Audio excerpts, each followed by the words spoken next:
Hello friends, स्वागत है आप लोगों का आज के इस नए वीडियो में। तो आज का हमारा डिस्कशन का टॉपिक है लो लाइन प्लेसेंटा।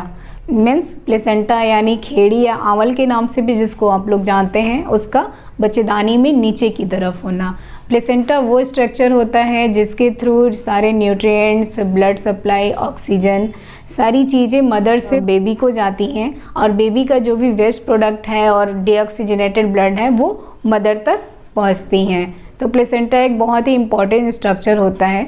तो नॉर्मली जब प्लेसेंटा ग्रो करता है, मीन्स जब प्रेगनेंसी होती है तो बच्चेदानी छोटी होती है, तो प्लेसेंटा बच्चेदानी को चारों तरफ से कवर किया हुआ रहता है।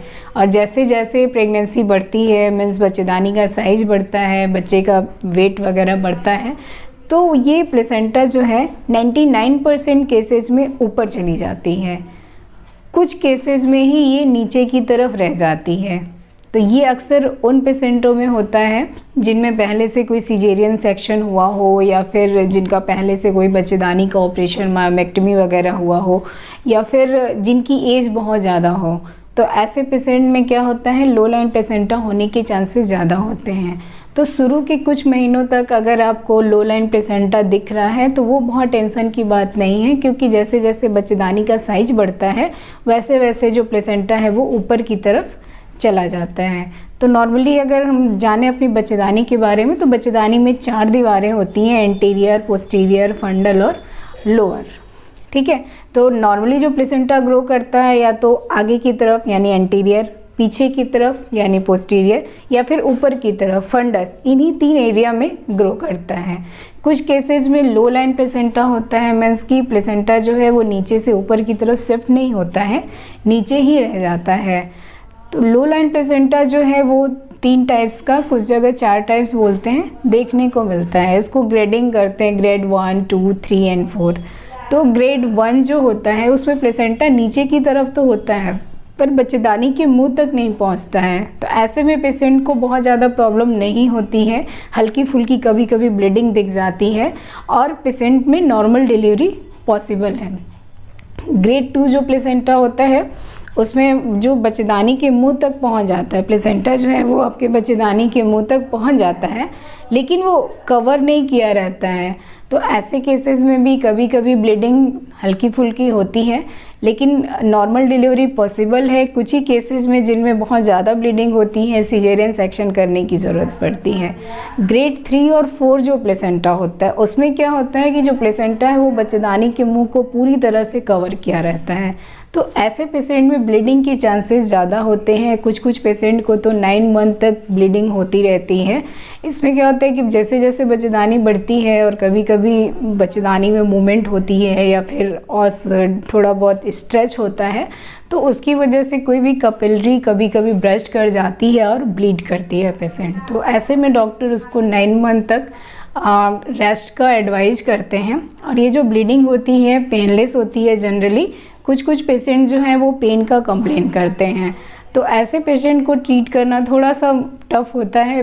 पेशेंट को पूरा 9 मंथ तक बेड रेस्ट के लिए बोलते हैं और डॉक्टर कोशिश करते हैं कि 35 to 36 वीक्स तक ये प्रेगनेंसी पहुंच जाए और उसके बाद सिजेरियन सेक्शन करके निकाल देते हैं। ऐसे पेशेंट में नॉर्मल डिलीवरी का वेट नहीं करते हैं। कुछ कुछ पेशेंट में इतनी ज़्यादा ब्लीडिंग होती है कि डॉक्टर को समय से पहले बच्चे को निकालना पड़ता है, तो डॉक्टर कुछ स्टेरॉयड का इंजेक्शन देते हैं जिससे बच्चे का जो लंग मैच्योरिटी है वो हो जाए और बाहर आके बच्चा सर्वाइव कर सके, उसमें थोड़ी सी कैपेबिलिटी आ जाए। तो जब भी आपको ब्लीडिंग हो रही है तो बहुत ज़्यादा पैनिक होने की ज़रूरत नहीं है, थोड़ा रेस्ट करें और डॉक्टर के पास जाएँ। डॉक्टर आगे आपका प्लान ऑफ ट्रीटमेंट तैयार करेंगे, क्योंकि इसका कोई क्योर नहीं है। लो लाइन प्लेसेंटा का कोई भी क्योर नहीं है, इसमें सिर्फ प्रिकॉशन आप ले सकते हैं। आप क्या क्या प्रिकॉशन ले सकते हैं? सबसे पहले तो बेड रेस्ट। तो डॉक्टर आपके लो लाइन प्लेसेंटा जो है उसकी ग्रेडिंग के हिसाब से आपको बेड रेस्ट एडवाइज करेंगे। कोई भी हैवी वर्क नहीं करना है, क्योंकि हैवी वर्क करने से ब्लीडिंग के चांसेस हो सकते हैं। इंटरकोर्स को मना किया जाता है, तो इंटरकोर्स को इस समय अवॉइड करना चाहिए लो लाइन प्लेसेंटा की केसेस में। इसके अलावा डॉक्टर भी प्रिकॉशन पूरा लेते हैं, पीवी एग्जामिनेशन आपका नहीं करते हैं अनलेस कि बहुत ज़्यादा इमरजेंसी हो।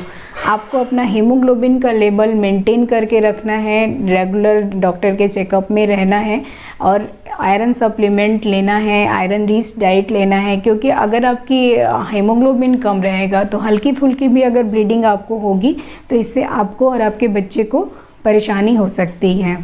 तो बेसिकली अगर हम जानें तो ग्रेड 3 और ग्रेड 4 का जो लो लाइन प्लेसेंटा होता है उसमें आपको थोड़ा कॉम्प्लिकेशन होता है। ग्रेड 1 और 2 में हल्की फुल्की ब्लीडिंग होती है और थोड़ा बहुत बेड रेस्ट की ज़रूरत पड़ती है। तो आज हमने डिस्कस किया कि लो लाइन प्लेसेंटा होता क्या है, इनकी क्या क्या टाइप्स होते हैं और किन केसेस में नॉर्मल डिलीवरी पॉसिबल है। तो आई होप आप लोगों के लिए वीडियो यूजफुल रहा होगा। अगर ये वीडियो पसंद आया हो तो इसे लाइक ज़रूर करिएगा। Thank you.